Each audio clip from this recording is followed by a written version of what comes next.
بسم اللہ الرحمن الرحیم۔ بنام خداوند جان و خرد،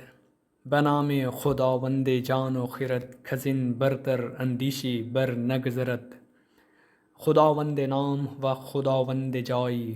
خداوند روزی دے رہنمائی۔ معزز سامعین و ناظرین، السلام علیکم ورحمۃ اللہ وبرکاتہ۔ منتخب فارسی کلام کے ساتھ آپ کی خدمت میں حاضر ہیں۔ سب سے پہلے حافظ شیرازی کا شعر پیش نظر ہے۔ لکھتے ہیں: ز بی خودی طلب یار می کند حافظ، ز بی خودی طلب یار می کند حافظ، چو مفلسی کے طلب گار گنج قارون است۔ کہ بے خودی کے عالم میں مجھے محبوب کے وصل کی اس طرح طلب ہے کہ جس طرح کسی غریب، مفلس، خلاش اور فلاکت زدہ کو قارون کے خزانے کی تلاش ہو،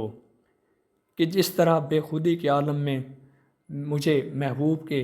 وصل کی، محبوب کے دیدار کی طلب ہے، اس کا عالم اس طرح ہے کہ جس طرح کسی مفلس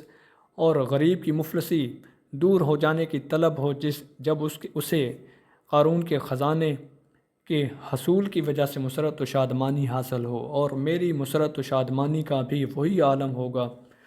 جو اس مفلس کا قارون کے خزانے کے حاصل ہو جانے کے بعد کا ہو۔ پھر مولانا روم رحمۃ اللہ علیہ کے دو فارسی اشعار پیش خدمت ہیں۔ پہلے شعر میں فرماتے ہیں: رقص تن در گردش اند خاک را،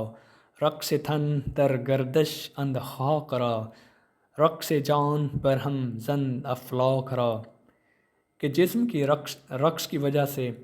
خاک میں ارتعاش اور گردش پیدا ہوتی ہے، جبکہ جو جان کا رقص ہے اس کی وجہ سے افلاک میں ہلچل اور گردش پیدا ہو جاتی ہے۔ مولانا روم رحمۃ اللہ علیہ یہاں پر رقص تن اور رقص جان کا موازنہ تمثیلاً پیش کرتے ہیں کہ جو رقص تن ہے، کہ جسم کا جو رقص ہے اس کی وجہ سے جو زمین پر، خاک پر ہلچل پیدا ہوتی ہے،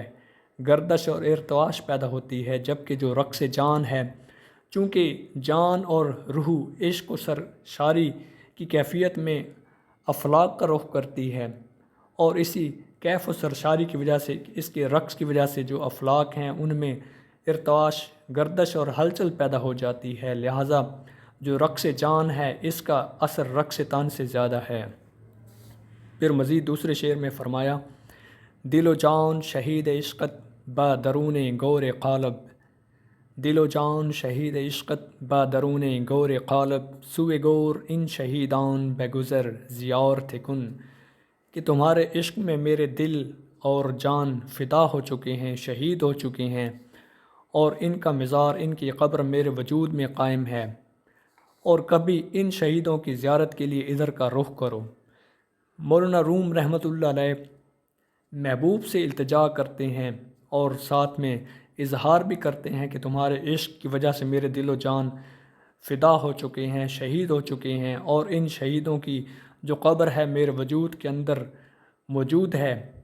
اور ان شہیدوں کی زیارت کے لیے کبھی اس طرف رخ اختیار کرو۔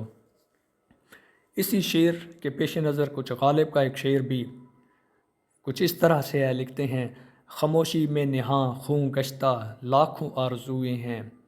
خاموشی میں نہاں خوں گشتہ لاکھوں آرزوئیں ہیں، چراغ مردہ ہوں میں بے زباں گور غریباں کا۔ کہ میری جو خاموشی ہے اس میں خون آلود لاکھوں آرزوئیں ہیں، وہ حسرتیں ہیں کہ جو نا آسودہ ہیں، پوری نہیں ہوئی، اور اسی طرح میری جو قبر ہے، میرا مزار ہے، اس کی کیفیت چراغ مردہ کی طرح ہے، کہ جس طرح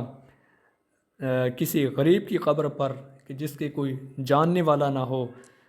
جس کی پہچان نہ ہو، یا جو واقعتاً کسی غریب کی قبر ہو، جس طرح اس کی طرف لوگ رخ نہیں کرتے، اور جب رخ نہیں کریں گے تو یقینی بات ہے کہ قبر پر جو چراغ ہے وہ بجھ چکا ہوگا، مردہ ہو چکا ہوگا۔ یہی حال وہ کہہ رہے ہیں کہ میرے دل میں جو نا آسودہ آرزوئیں ہیں، وہ آرزوئیں کہ جو حسرتوں میں تبدیل ہو چکی ہیں، وہ گویا خون گشتہ ہیں، خون آلود ہیں۔ خاموشی میں نہاں خوں گشتہ لاکھوں آرزوئیں ہیں، کہ میری جو مزار کی، میری قبر کی